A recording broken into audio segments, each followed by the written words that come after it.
அஸ்ஸலாமு அலைக்கும். 4 சகோதரர்கள் வாழ்க்கையில் எத்தனை தடைகள் வந்தாலும் நம்பிக்கையும் அன்பும் கொண்டு முன்னேறுகிறார்கள். அவர்களின் கதையை கேட்டால் உங்கள் இதயத்தை தோடும், உங்கள் வாழ்க்கையை பற்றி சிந்திக்க வைக்கும். 4 சகோதரர்கள் ஒரு சிறிய வீட்டில் உலகின் சலசலப்புகளிலிருந்து விலகி வாழ்கிறார்கள். சிறுவயதில் நீங்களும் நானும் போலவே விளையாடினார்கள், சிரித்தார்கள், மகிழ்ந்தார்கள். ஆனால் 7 வயதாகும் போது ஒரு நோய் அவர்களை பிடித்தது. உடல் நலம் பறிபோனது, உடல் வளர்ச்சி நின்றது, எலும்புகள் பலவீனமாகின. இப்போது 3 அடி உயரம் மட்டுமே உள்ளது. அவர்களால் நடக்கக்கூட முடியவில்லை. சில நேரங்களில் அவர்கள் நினைப்பார்கள், ஏன் அல்லாஹ் எங்களுக்கு இந்த வாழ்க்கையை கொடுத்தார்? ஆனால் அவர்களுக்கு பணம் தேவையில்லை, விரும்புவது ஒரு சாதாரண வாழ்க்கை மட்டுமே. அவர்களில் ஒருவர் அப்துல் ரஹ்மான் இன்னும் சிறிது நகர முடியும். ஆனால் மற்றொரு சகோதரர் அலம்கீர் படுக்கையிலிருந்து எழ முடியாத நிலையில் உள்ளார்.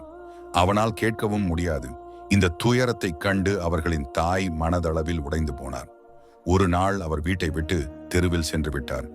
தந்தை எவ்வளவு முயன்றும் அவரை மீட்டு வர முடியவில்லை. பின்னர் தந்தை மறுமணம் செய்து கொண்டார். அந்த 2வது தாய் இந்த 4 குழந்தைகளையும் தன் சொந்த பிள்ளைகளைப் போல பார்த்துக் கொள்கிறார். அவர் கூறுகிறார், இவர்களுக்காக நான் என் எல்லாவற்றையும் கொடுக்கிறேன். இந்த சகோதரர்களுக்கு அவர்களின் வீடு ஒரு சிறிய உலகம். குளிப்பது, உணவு உண்பது, எல்லாவற்றுக்கும் அவர்கள் தந்தையையும் 2வது தாயையும் நம்பியிருக்கிறார்கள். வீட்டில் சிறிய மலங்களை பயன்படுத்தி சிறிது நகர்கிறார்கள். வெளியே செல்வது மிகவும் அரிது. ஒரு சிறிய நோய் வந்தாலும் அது விரைவாக மோசமாகிவிடும். அவர்களுக்கு ஒரு சிறிய மகிழ்ச்சி உள்ளது, ஒரு பேட்டரி ஸ்கூட்டர். 4 பேரும் அதை பகிர்ந்து கொள்கிறார்கள். ஆனால் அப்துல் ரஹ்மானுக்கு மட்டுமே அதை ஓட்ட முடியும். நல்ல மருத்துவர்களை பார்க்க பணம் இல்லை. அவர்களுக்கு நம்பிக்கையே எல்லாம். ஒவ்வொரு நாளும் 5 முறை அவர்கள் பிரார்த்தனை செய்கிறார்கள். அல்லாஹ் தான் எங்களை பார்த்துக் கொள்கிறார், இந்த நோயின் காரணம் அவருக்கு தெரியும் என்கிறார்கள். கிராமத்து மக்கள் சிறிய உதவிகள் செய்கிறார்கள். ஒரு கடைக்காரர் கூறினார், அவர்கள் என் கடைக்கு வருவார்கள். நான் அவர்களை நாற்காலியில் உட்கார வைப்பேன், தேநீர் கொடுப்பேன், பின்னர் ஸ்கூட்டரில் திருப்பி அனுப்புவேன்.